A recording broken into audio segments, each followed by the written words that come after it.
मीरपुर नाम के शहर में तेजस अपनी पत्नी नीरू के साथ रहता था। पति पत्नी दोनों ही नौकरी करते थे। एक दिन तेजस गांव अपनी माँ के पास फोन करता है।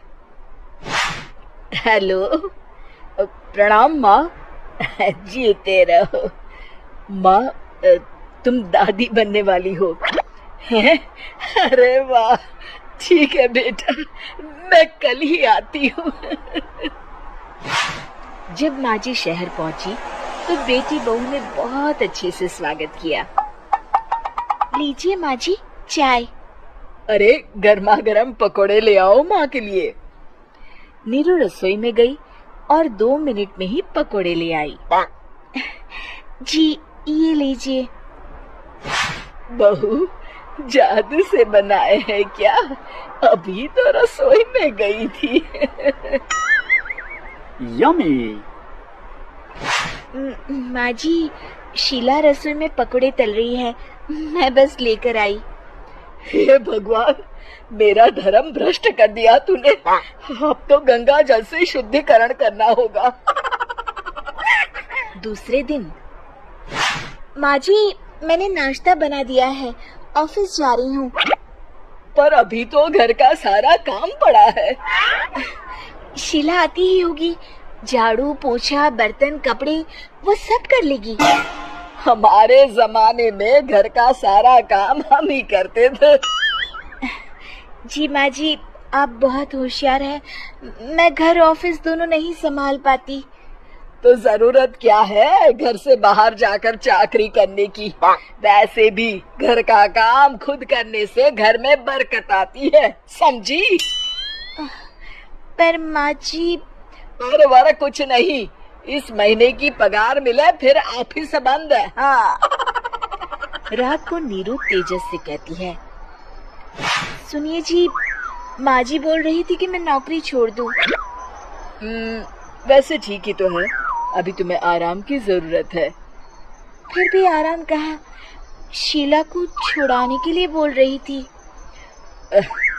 तो अब 24 घंटे में इतना काम तो कर ही सकती हो। पर जॉब पसंद है मुझे, घर पर मन नहीं लगेगा। अगले दिन जब दोनों ऑफिस के लिए निकल रहे थे, मेरी तो कोई कीमत ही नहीं है इस घर में। माँ जी, आजकल महंगाई बहुत है, रहन सहन भी बदल गया है, दोनों नौकरी करते हैं तभी ठीक रहता है। अच्छा, तू कहना क्या चाहती है? मेरा बेटा तुझे बिठा के खिला नहीं सकता? तू ही इस घर का खर्च चला रही है, हैं? नहीं माँ जी, मेरा वो मतलब नहीं था। मतलब खूब समझती हूँ, ये बाल धूप में सफेद नहीं किए मैंने। हाँ। अब तो ये रोज का काम हो गया था। तेजस भी रोज की झिकझिक से परेशान हो गया था। एक दिन उसने कहा, नीरू, वैसे भी तुम्हें मैटरनिटी लीव मिलने वाली है, तो अभी से ही छुट्टी ले लो। पर क्या, मेरी सैलरी अच्छी खासी है। आखिर नीरू ने रिजाइन कर दिया। जब बच्चा हुआ तो घर में सब बहुत खुश हुए। कुछ दिनों बाद तेजस फाइल देख रहा था।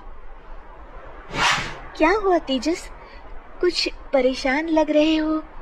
अब हाँ, वो हमारी जितनी सेविंग्स थी वो तो हॉस्पिटल में और छठी के फंक्शन में खत्म हो गई है नीरू। और अभी वैसे मंदी चल रही है तो मैं बोल रही थी कल मुन्ना को हेपेटाइटिस का टीका लगवाना है। नीरू, क्या पोस्टपोन नहीं कर सकते? नहीं जी, बिल्कुल नहीं। अब तेजस को समझ में आ रहा था कि उससे गलती हुई है। पैसों की कमी का असर घर के माहौल पर भी पड़ रहा था। अगले दिन, बेटा मेरा चश्मा और ये दवाइयाँ ले आना, पर्चा देते हुए माँ जी ने कहा। जी। तेजस, मुन्ना के लिए दूध का डिब्बा और डायपर भी ले आना, और ये किराने के सामान की लिस्ट है, इसे भी लाना है। तेजस गुस्से में लिस्ट मरोड़कर फेंकता है और चिल्लाता है, पैसे क्या पेड़ पर उगते हैं? ये ले आना, वो ले आना। अरे पर ये जरूरत का सामान ही है। वो गुस्से में बिना कुछ कहे ऑफिस चला गया। अरे अरे लंच तो ले जाइए।